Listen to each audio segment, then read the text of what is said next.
you remember the last time you saw John Bonet alive? I want to say it was in the car on the way back from the Whites. I think that. Okay, so this is interesting. Do you remember the last time you saw John Bonet alive? I want to say it was in the car.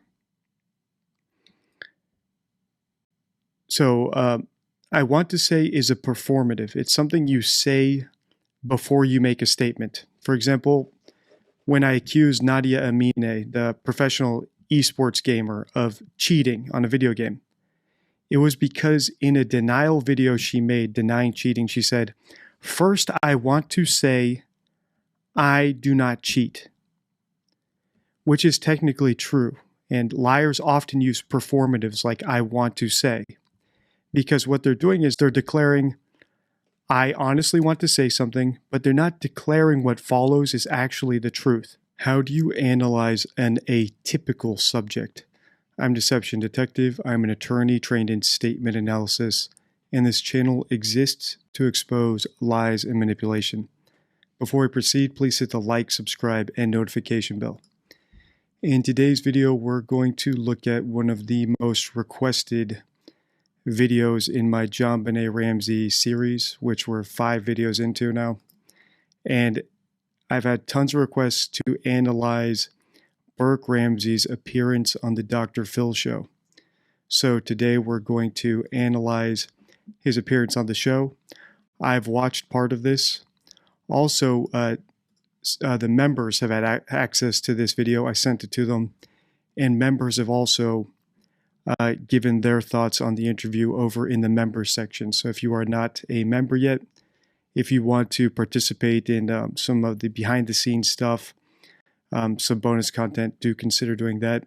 At the end of this video, we'll look at some of the nice catches that the private investigators over in the members section caught in this video. Without further ado, let's listen. Burke, but why? The experts say investigators want to re-interview Burke in the hope that he can help them piece together some new information. Detectives want to talk to John Bonet's 23-year-old brother, Burke, who was 9 at the time of the murder. Many people bandied about the theory that Burke himself could be responsible for the murder. As recent. Regarding my thoughts on the John Bonet Ramsey case, I'll just bring everyone to the table if this is your first time here, or your first time watching a video in this series.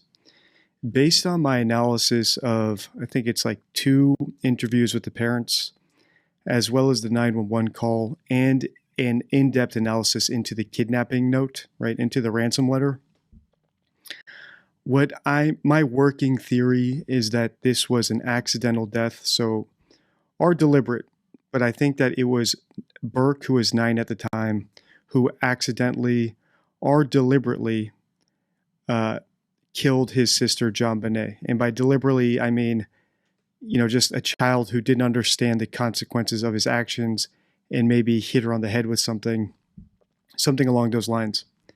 And then the parents covered it up. However, I haven't crystallized that theory yet. It possibly could still be the mother. It could still be the father.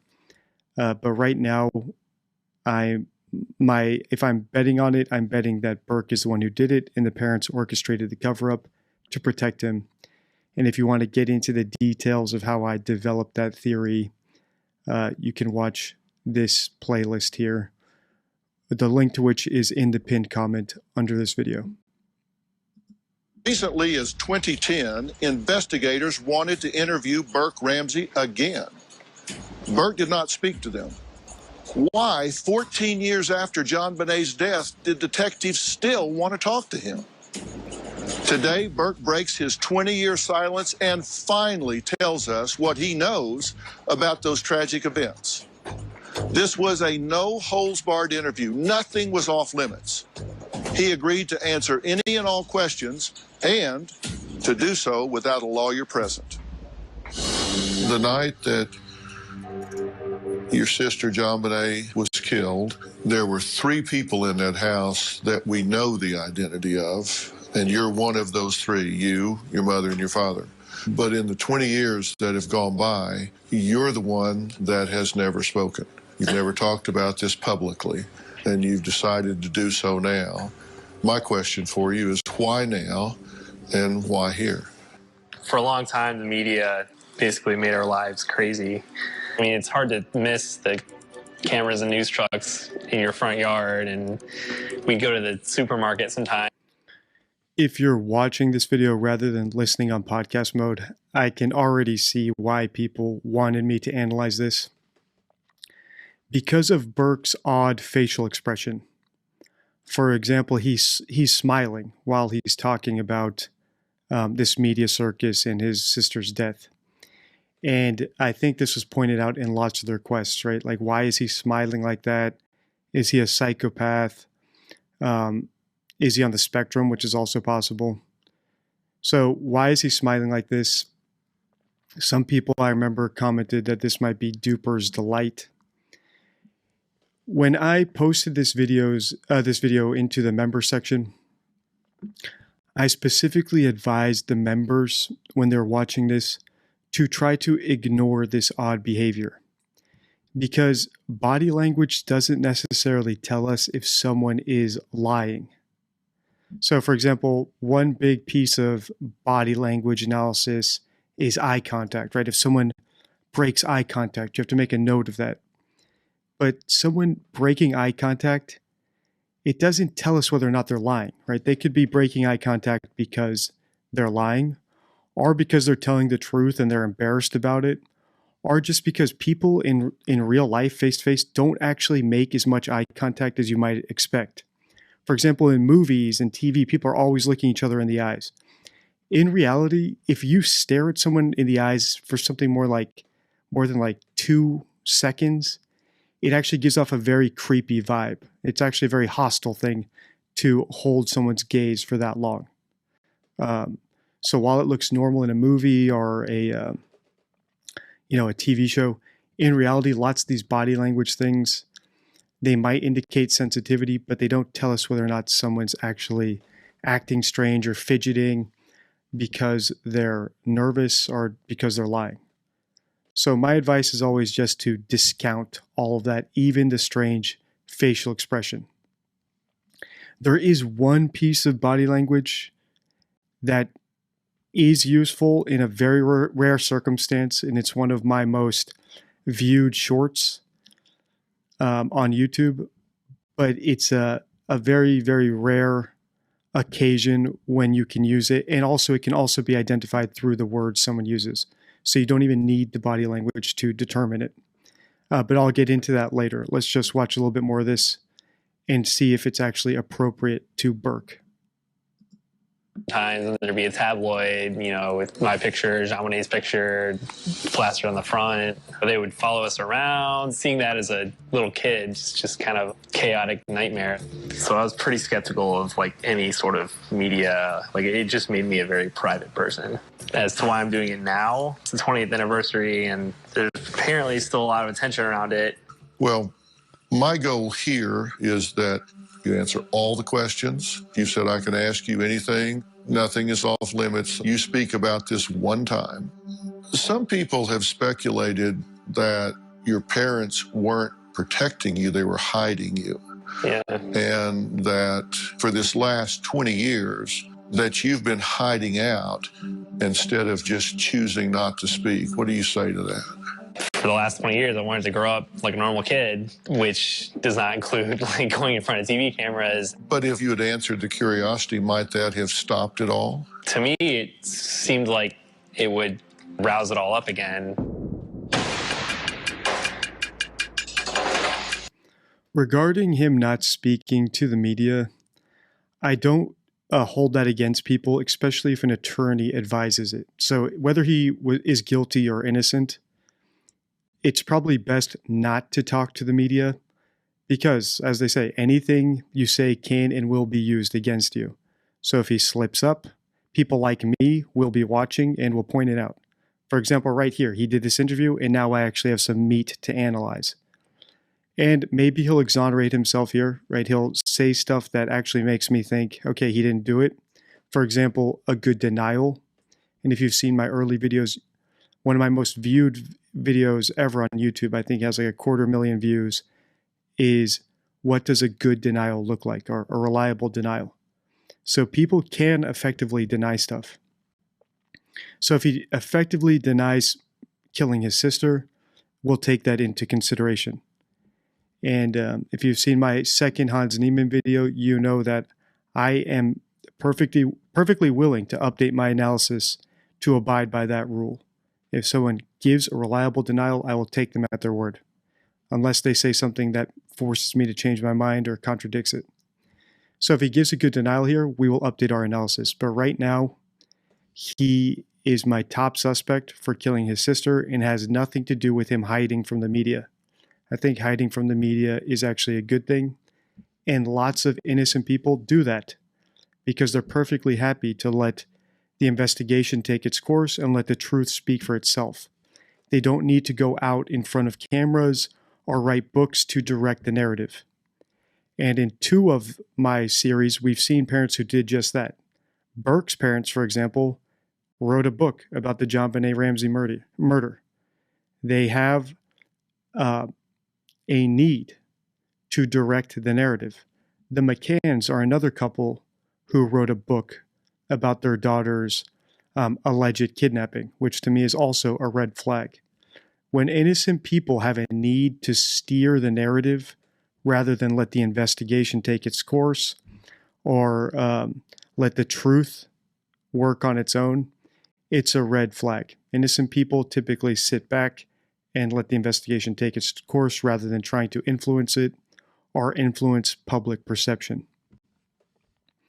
And if you've seen a case a few years ago, which is fascinating, the real life Gone Girl case, for example, it took place in California. A girl got kidnapped in a very bizarre way. The cops didn't believe her. Nobody believed her. They thought it was a hoax. They thought she and her boyfriend orchestrated it for attention. And then it was proven to be true. So everyone who thought they were lying was wrong.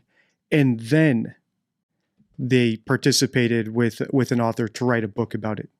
So they didn't write a book while the investigation was going on. They were perfectly willing to let the investigation take its course, even when all the media, even the detectives were against them. They were happy to let their attorneys fight the case in court, collect the evidence, let the investigators, even if they didn't believe them, do their job to eventually come up with the truth.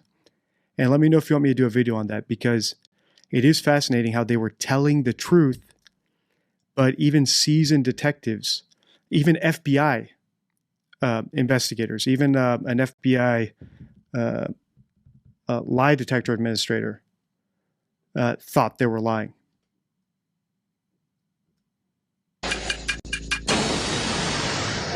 I want to ask you some tough questions, but first, let's turn the hands of time back a little bit.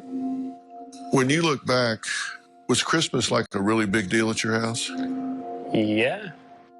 Decorations in the yard, on the inside. My parents would throw a party every year. Hello, I'm Patsy Ramsey. Daddy's not here, but this is JonBenet. She's 4, Burke is 7, and we'd like to welcome you to our home and wish you a very Merry Christmas. Now, 2 days before JonBenet was murdered, that was when the party was at your house, right? Yeah. And you had people tour the house? I think there was like a Boulder home tour thing. Like, we weren't the only people. So Dr. Phil said something there that I want to address because I see this a lot in the comments. Dr. Phil said 2 days before your sister was murdered, you had the Christmas party. According to the reports, at least what I could find, the time of death of JonBenet is a very wide gap. The time of death is between 10 p.m. of Christmas Eve and 6 a.m. Christmas morning, which means that JonBenet could have been killed after Patsy made the 911 call around 5 a.m. And this is an important point because the parents never express remorse. And I've pointed this out in almost every video because it's such a huge red flag. They never express remorse about calling 911 even though the ransom note said, if you call 911, I will kill your daughter. And the fact that they never express remorse about that means that they know calling 911 did not lead to their daughter's death, because they know when she died, which was likely the night before. So the people's inability to determine whether it was actually 2 days or the morning of when JonBenet was killed is actually very important, because you can't determine that, you would expect the parents to at least always second guess for the rest of their lives calling 911. If only we had not called 911 and waited for the phone call from the kidnapper and paid the ransom, would our daughter still be alive? But they never do that. They never express that remorse.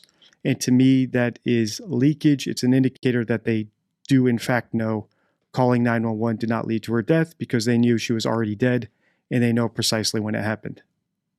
So that's a huge point. I know I've made it a couple times, but I just wanted to address that thing about the time of death. Nobody actually knows her precise time of death.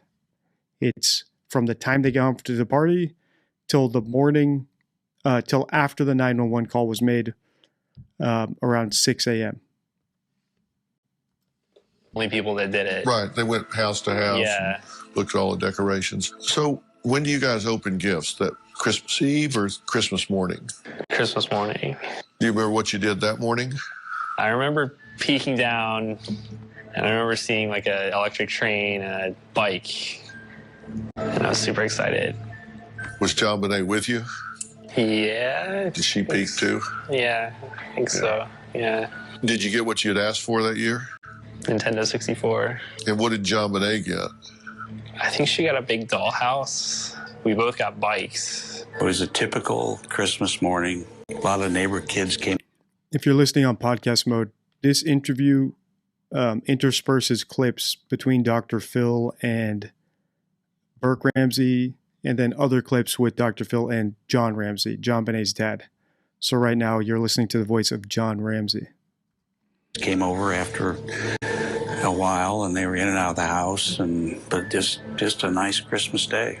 JonBenet got a doll for Christmas, right? Patsy had sent the doll company a picture of JonBenet, and they made a doll that supposedly looked like her. Patsy saw the doll lying in a box and kind of startled her. What did she say? She said it looked like JonBenet was in a coffin. The highlight. It's a weird statement where he's talking about how the doll looked like JonBenet was in a coffin.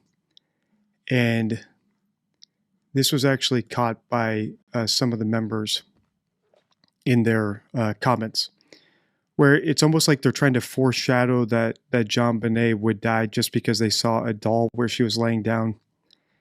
What's also strange is, I wonder if this was one of those dolls where it's laying down and there's little zip ties, right, that hold it into place, those plastic zip ties, like in the 90s on toys that would hold them down to the cardboard package. So I wonder if there was a zip tie twisted around the neck, a zip tie twisted around the head, the hands, to hold it like a Barbie doll down to the box.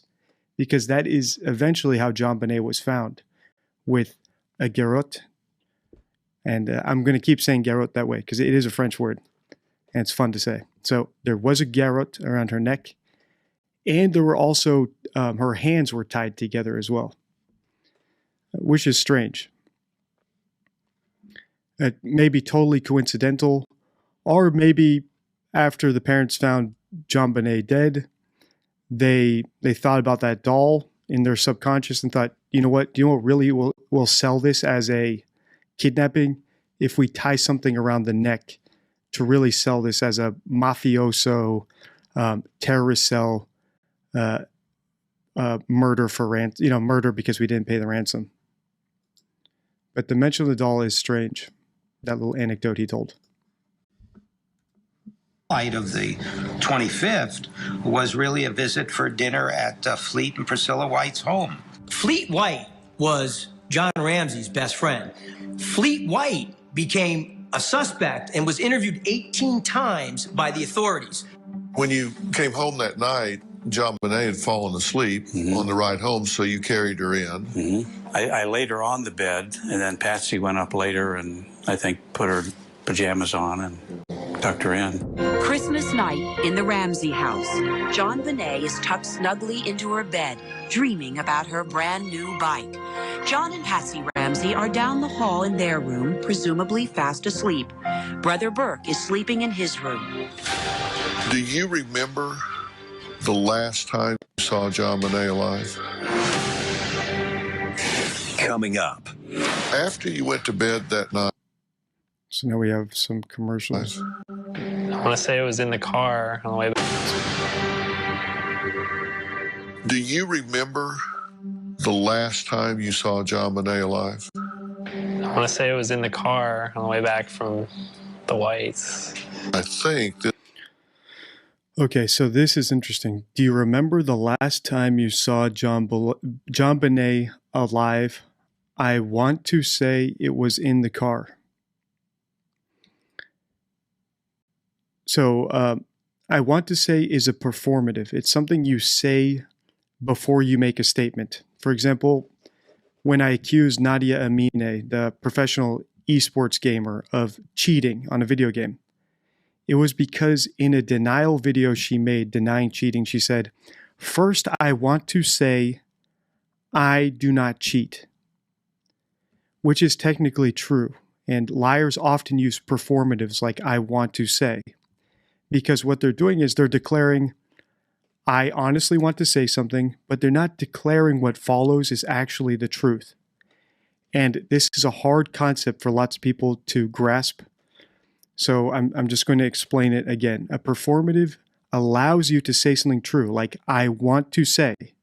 So I want to say, and anything that follows it, I'm telling the truth. I'm just saying, I'm expressing my desire to say something. And liars frequently use this. Bill Clinton used this when he was accused of having sex with Monica Lewinsky. When he denied it in a press conference, he said, I want to say this again. I did not have sexual relations with that woman. Something along those lines. But the performative was, I want to say this again. So if someone says, I want to say this again, it's a way to lie because you're prefacing your lie with a truthful statement that you desire, you're expressing a wish to say something. And let me know in the comments if I'm not explaining this well. But performatives, like I want to say, allow you to basically tell a lie if the person listening to you does not catch that you used a performative to set up your statement.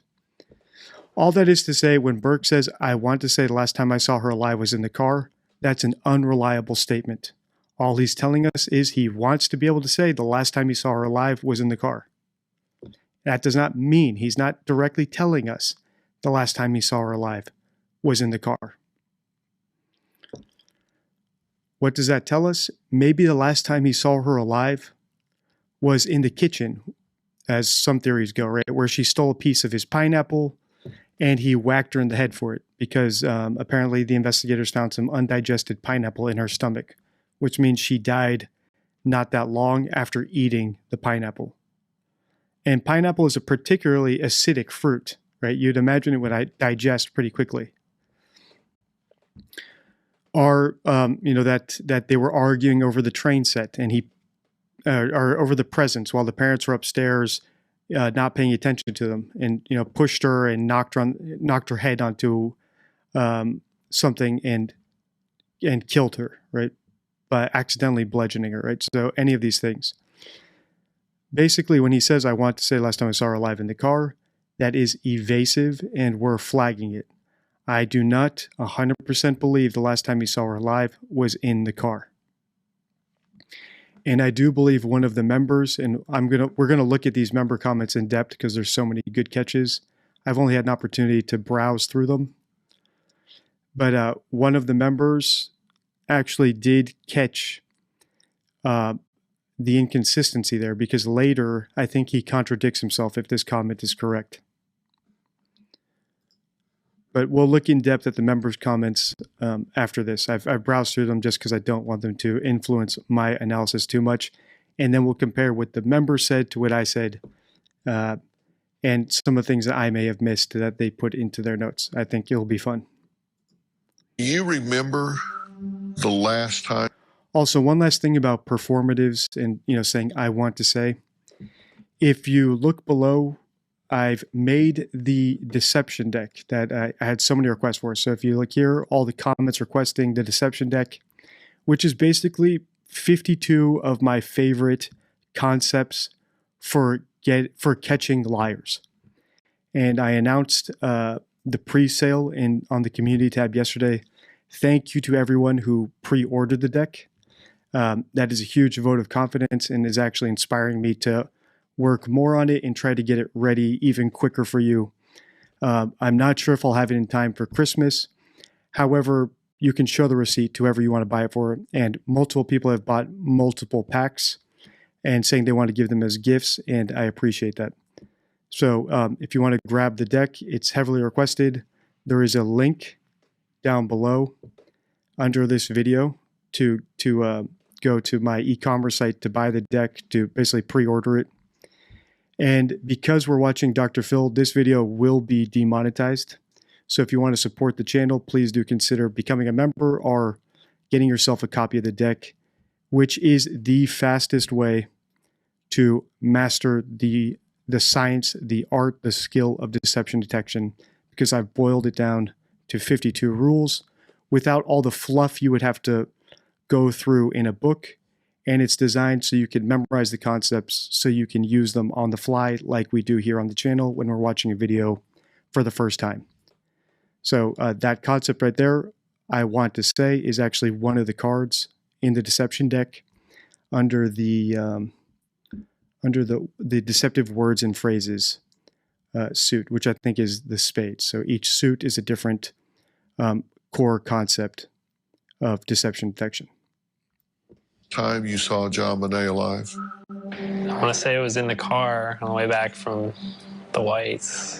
I think this is the last picture Really? that was ever taken of her alive. I don't remember the hair being that long, but It's hard to believe that a short time later she would be dead. yeah. Where was your bedroom in relation to hers? So it was like, Right there, when Dr. Phil talked about John Bonet being dead, Burke was smiling and raising his eyebrows when he said, yeah. And I just want to touch on this because I think this is important outside of Burke and very important for lots of analysis. Let's watch that again. A short time later, she would be dead. yeah. All right, so just because someone is smiling does not mean that they're experiencing Dupers Delight. Dupers Delight is a biological phenomenon when someone who enjoys lying is getting away with a lie.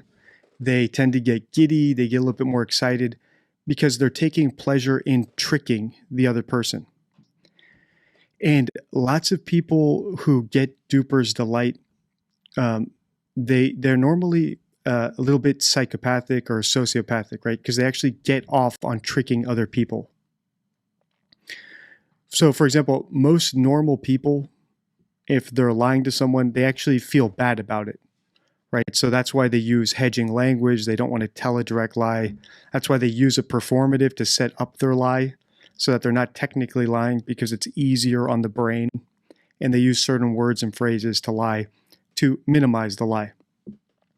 So Dupers Delight is not as common as people might think. So for example, I don't think Burke is experiencing Dupers Delight there when he says, yeah.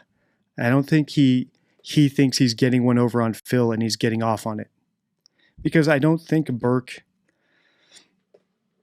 from what I've seen here, is necessarily a psychopath. I'm not a clinician, so I can't diagnose him. But psychopaths are typically very bold liars, like Casey Anthony or O.J. Simpson. And I'm going to show you, actually speaking of O.J. Simpson, an example of Dupers Delight so you can spot it. So this is one of my most popular shorts on the channel. And if you're listening on podcast mode, there's going to be lots of noises. And it's basically just because this is heavily edited, because it's one of the first videos I did back when my videos were heavily edited. But O.J. Simpson is basically lying directly to a reporter's face, and you can see the Dupers Delight in his face. But also, if we're ignoring the body language like we should be, you can see that he's laughing and actually, making statements that indicate he's enjoying the lie, that he's being sarcastic. So here we go. I grabbed the knife. After that, I don't remember, except I'm standing there and there's blood and stuff around. I hate to say this, but this is not. So as you can see with that OJ example, Dupers Delight, that one was extremely egregious and obvious, where he was literally broke out laughing, talking about murdering his wife because he's getting away with it and he enjoys it, because I do believe he is a psychopath. I don't think that's what we're seeing here with Burke, just to be clear. But then again, I'm not a clinician. I cannot diagnose him as being a psychopath. But there are certain trends in the language of psychopaths. Also, psychopaths are particularly good at faking emotions. So if you practice body language reading, which I personally believe is very dangerous and is basically voodoo because it's so subjective, you will get fooled by psychopaths if you're analyzing their body language. They're very good at mimicking the body language and expressions of normal people who actually experience emotions. They're also very good at manipulating through crying or getting belligerent. All that is to say, I don't think Burke is a psychopath. So when he smiles or does something strange, I think there's another reason for it. And it's not up to me to figure out what that reason is, because I'm ignoring it, as we all should be. Let's analyze his statements. It will get us to the right answer much more often than getting sidetracked by body language or strange expressions. I don't remember the hair being that long, but It's hard to believe that a short time later, she would be dead. yeah. Where was your bedroom in relation to hers? So it was like kind of around the corner, through the playroom, down the hall. And this is your room? Yep. After you went to bed, did you hear anything out of the ordinary at all during the night? No. You don't recall waking up, hearing anything? So one of the members actually caught a very good point about the playroom. Burke just said that his room was connected to John Bonet's room through their playroom, which means that he could have possibly gone into John Bonet's room without being noticed by the parents through a passageway that the parents weren't monitoring. So it's not like he had to leave his room and walk down the hallway past his parents to get to John Bonet's room. He could go through the playroom to get to her room. That's how I understand this. And if that's true, that is a little more of a wrinkle in the story when the parents say they didn't hear anything strange. They might not necessarily have heard if Burke went into John Bonet's room. Personally, I don't think that's what happened. I feel like something happened downstairs when the parents weren't paying attention. But that layout of the house does allow for that possibility as well. In retrospect. No. Melody Stanton, who lives diagonally across the street from the Ramseys, says she heard shrieks of agony coming from the Ramsey house 14 hours before John Bonet's body was found in the basement. And she thought it came from a lower part of the house. So if that, in fact, is the child's scream, then the child's life was taken in the wee hours of the 26th of December. The next morning, you were heading off for a vacation trip over the Christmas holidays, right? We had reservations to go on a family cruise with my older children. We both got up. Patsy had gotten dressed. I was shaving. The first thing I remember is waking up, getting dressed hurriedly, going downstairs. We weren't going to wake the kids up until we were absolutely ready to go, because they could stay in their pajamas and jump in the car. Then I go down the spiral staircase, and there on one of the runs of the stair is the 3-page ransom note. Mr. Ramsey, listen carefully. We have your daughter in our possession. You stand a 99% chance of killing your daughter if you try to outsmart us. Now, this ransom note is very rich with lessons in how people lie, in my opinion. So if you haven't seen my video, How to Analyze a Kidnapping, I go over that letter in depth. And as you can see here, I think it's one of the most underrated videos in the Ramsey series. I think just because it's text. However, I do have an AI voice read it. So even if you're listening on podcast mode, you don't actually need to sit there and read. An AI voice reads it and I commentate on it. And there's lots of lessons to be learned there. Chilling words from the JonBenet Ramsey ransom note, reportedly found by Patsy Ramsey on these stairs inside their home. She came down these stairs and seen the ransom note on the bottom step. And I ran back upstairs and pushed open her bedroom door, and she was gone. I heard Patsy scream my name, and I knew it was something was seriously wrong. Where did the scream come from? It was either the first or second floor. Our bedroom was kind of up in an attic, and she had this ransom note. It clearly said, we have your daughter. Another, now that I'm making the deception deck at everyone's request, I'm trying to speed it up and make sure it's ready for all of you. This and that are two more words that I used to always point out in my old videos when I was really going in depth into the rules. But now they're fresh on my mind, and I do want to make a point of them here. When someone uses the word "this" about something, typically it expresses a type of closeness to that thing. So when John says she had this ransom note with her, it could be a little bit of an indicator that he feels close to that note because he wrote it, or he dictated it, as I think, and Patsy wrote it. Instead of saying something like she had a ransom note, or she had that damn ransom note, saying this indicates closeness. He's recounting the first time he saw it, and he's referring to it as this, something that he's familiar with. This particular ransom note. Does this mean he's lying? Does this mean he wrote the note? Of course not. Right? We need multiple signs of deception to conclude that someone is in fact lying. However, we should always flag the use of this and that. The word "this" indicates closeness. So when someone's talking about a kidnapper or someone who assaulted them or someone who allegedly stole something from them, you do not expect them to use the word this or these. The word "that" indicates distance. When you don't say, let me get into that car that you're going into right now, right? You point across the street, let me go into that car. I'll take that Uber. If the Uber is right in front of you, you're sliding into a seat, I'm getting into this Uber, right? So this and that are words we use automatically, but in reality, both indicate physical as well as emotional closeness and distance. So you cannot hang your hat, the investigation on the use of this and that, but it should be noted. So John referred to as this ransom note, which is not what we would expect. We would expect him to say, she came up with a note, or she came up with 3 sheets of paper, because at that point he should not have known it was a ransom note.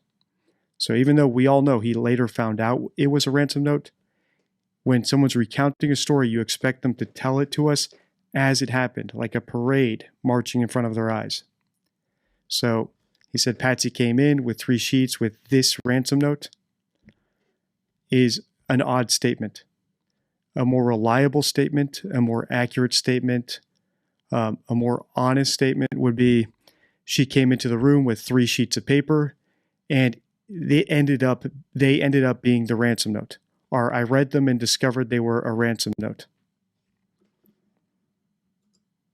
Come from?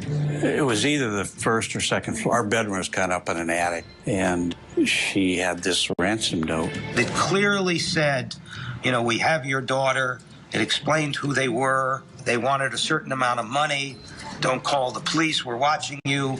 If you do this, we're going to behead your daughter. The note remains perhaps the most critical and perplexing piece of evidence in the ongoing murder investigation.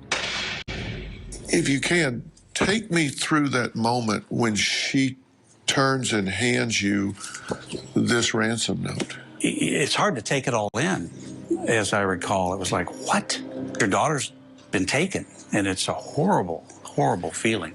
I had that punch in the stomach feeling, and then I was trying to absorb what was said in this 3 pages of scribbling.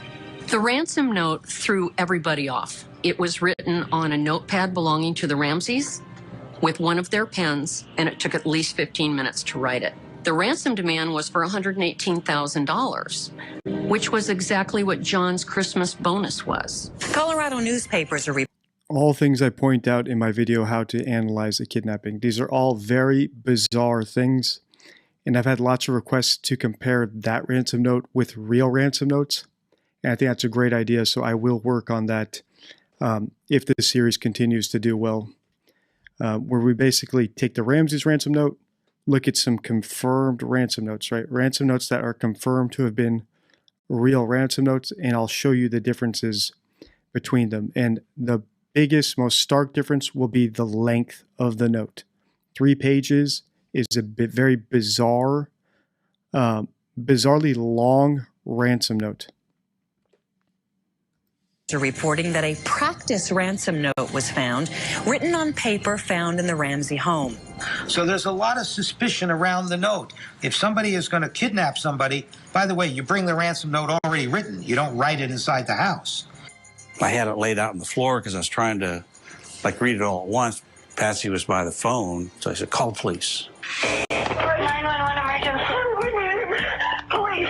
What's going on by 515th Street? What's going on there, ma'am? We have a kidnapping. And we've also, as you know, analyzed this 911 call. According to the FBI best practices for analyzing a 911 call, which almost every 911 dispatcher now is familiar with. And this violates lots of those rules, which indicates that this was likely not a real emergency. This was all part of a cover-up. It was a hoax kidnapping orchestrated by the parents, in my opinion. I'm very confident about that. The only piece I'm not confident about yet is who was actually responsible for killing John Bonet. By the time the first officer arrived at the scene, the house is filled with Patsy and John's friends. They called the Whites, they called Fernies, they called their pastor, the minister of their church.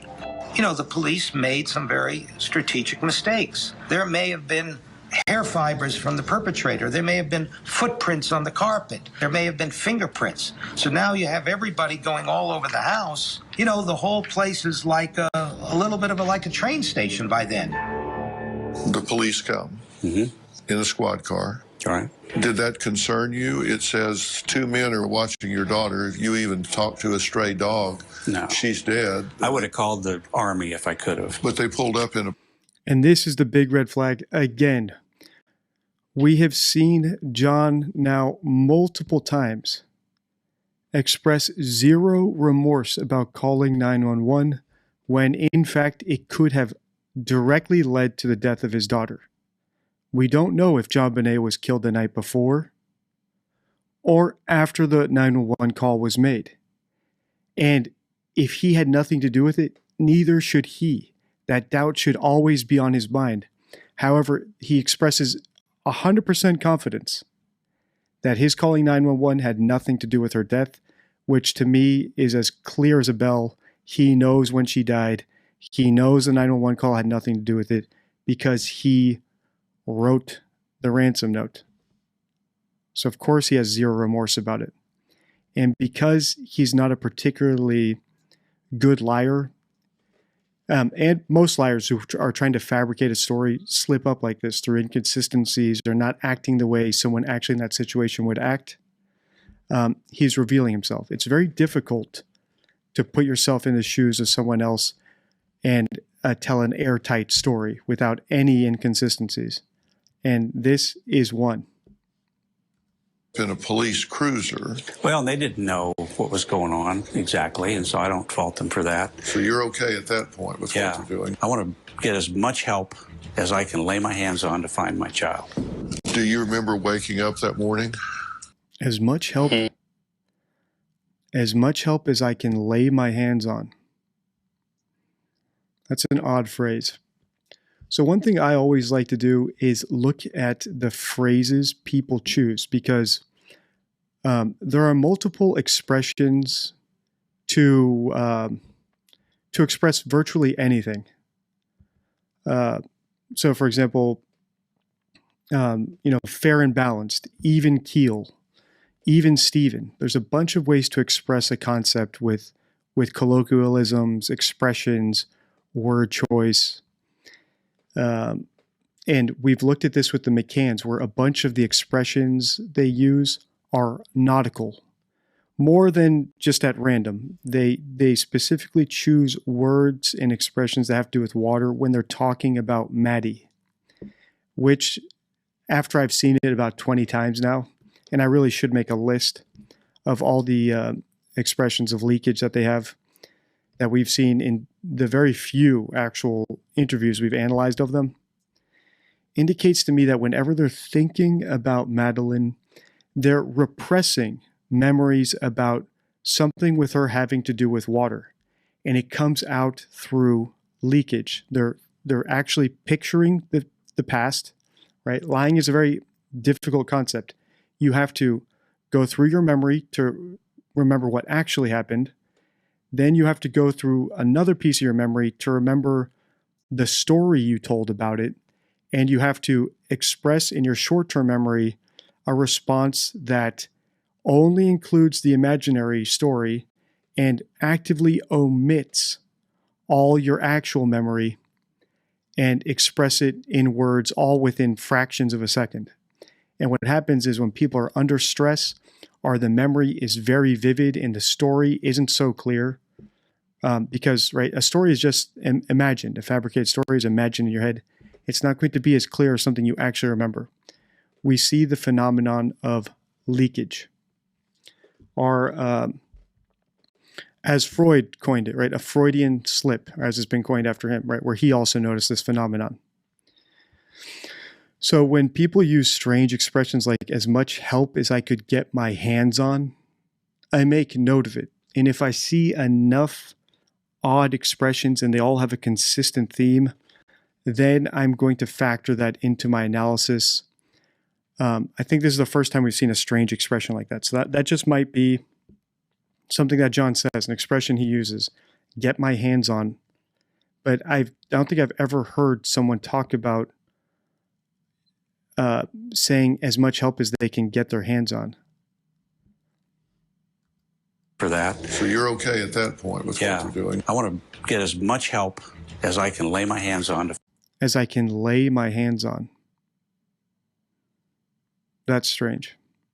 Find my child. Do you remember waking up that morning? Yep.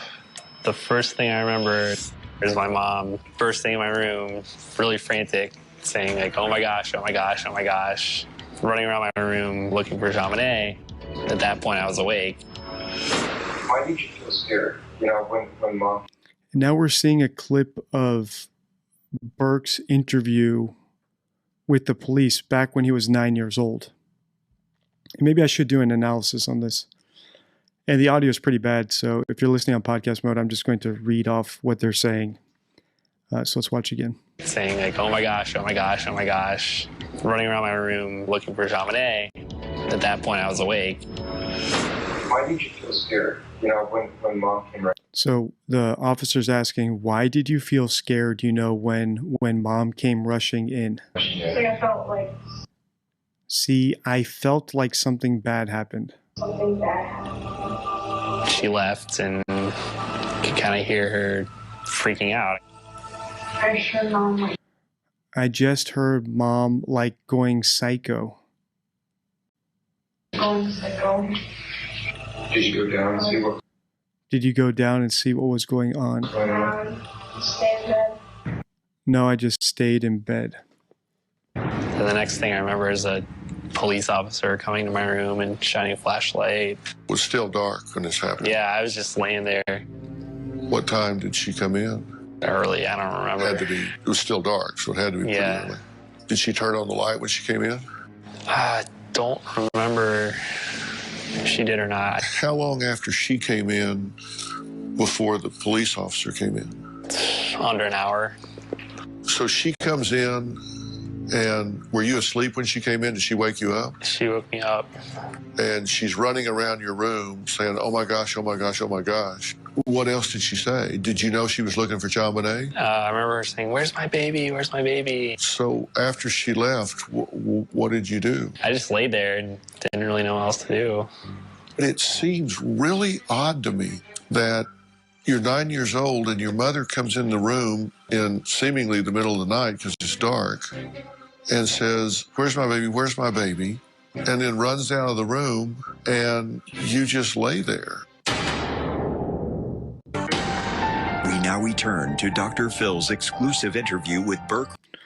All right, so we're pretty deep into this interview and they're cutting for a commercial. So I'm going to wrap up this part here. We'll continue it in a future video.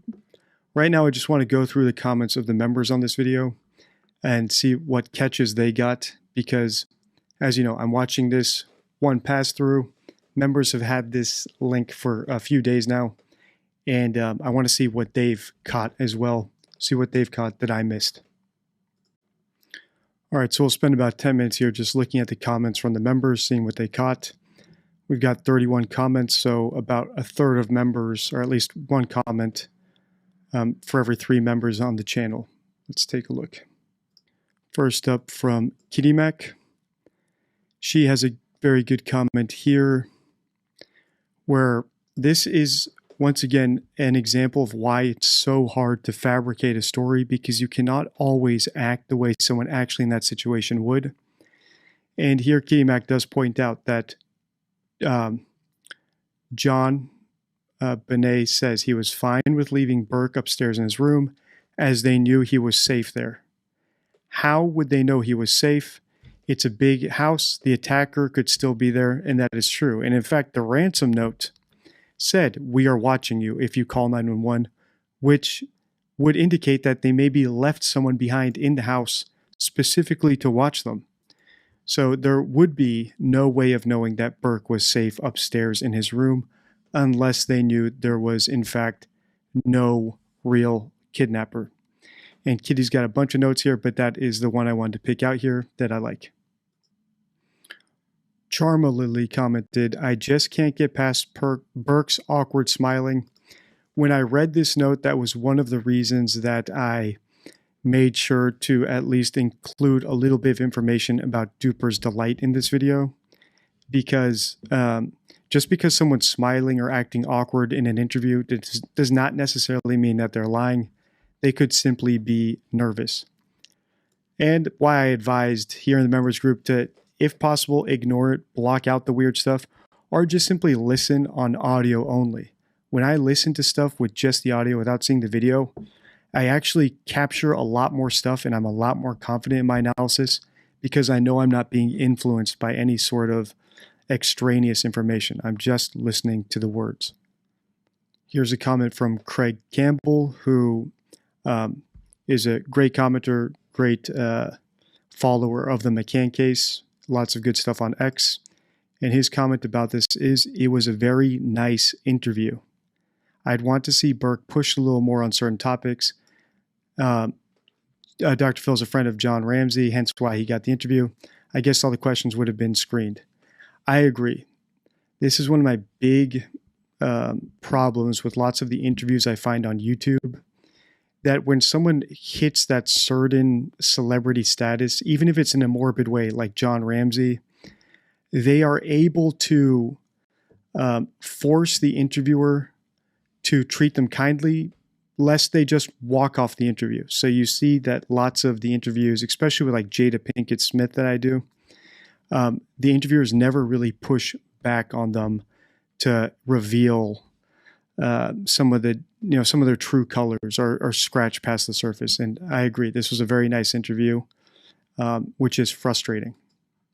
And one reason I'd like my channel to grow more so that people would have to, because I would love to be able to interview people on the channel and show you guys how to do an interview that really elicits information out of people rather than just throwing them softball questions. But they have to get something out of it. And if my channel were larger, they would have to make that decision a little bit more calculated, right? Do I want to get exposure and subject myself to potentially being exposed? Right now, there's just not enough exposure for them to take the risk of doing an interview with me, especially if I think that they're lying. Most Pallone has lots of great comments here, but I'm just going to pick out the top 3. And he also has some comments on part 2. So his first note is that John Ramsey, at the 23-minute mark here, actually does contradict himself. And we've seen him do this in another interview where he says he told Patsy to call 911.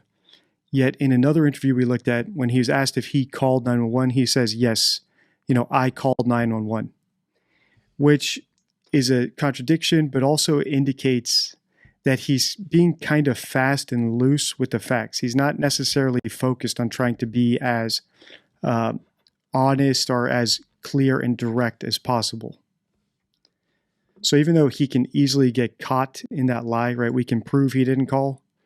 It shows that he's not trying to relay information as accurately as possible. Another note from Most Pallone is, the father says we hid him from the media, but we didn't hide him from anybody, which of course is an immediate contradiction and well noted. And he also notes that John says, your daughter's been taken, not my daughter was taken, which I pointed out in another video. That sort of distancing language, the hypothetical language that the Ramseys use when they're talking about the kidnapping scenario, likely because they were never actually in a kidnapping scenario. So it's all hypothetical to them because it was all made up, and that's how they talk about it. Lots of great notes here. All right, this is an excellent note from Mel, and something I pointed out, and I think her note is the one I was thinking about when I pointed out and made this point. And I think she explains this point really well. So, Dr. Phil asks Burke if he remembers the last time he saw John Bonet alive, and Burke says, I want to say it was in the car. He wants to say that, but that doesn't make it true. And she says, oh man, there's going to be a lot in this interview. That was a great catch. And that is in the deception deck. I want to say that performative phrase is something that liars use to evade answering questions directly. And Alicia, another member, has also commented, noting how evasive that response is. All right, so this will be the last note we read in this one, and we'll read the rest in part 2 when I analyze the rest of the Dr. Phil interview. So this one's from Kate Eleanor, and she's saying that she remembers her own brother growing up, and she can't find his response inappropriate when Burke said that he wanted to just stay in his room. And I agree. I don't think that Burke staying in his room because he wanted to avoid trauma as a 9-year-old or, might have been scared is a big red flag. So even I didn't think that was too weird. I think Burke is just a unique type of character. He's a little bit awkward. And I can imagine that if the parents are running around being dramatic, he might have just preferred to be alone in his room. That said, that does not mean he's innocent. He could have still killed John Bonet.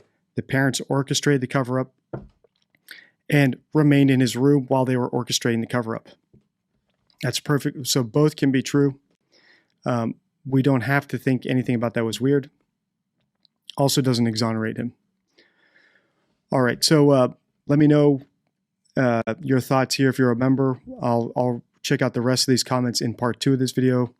Let me know if you like the Dr. Phil interview. Until next time, stay true.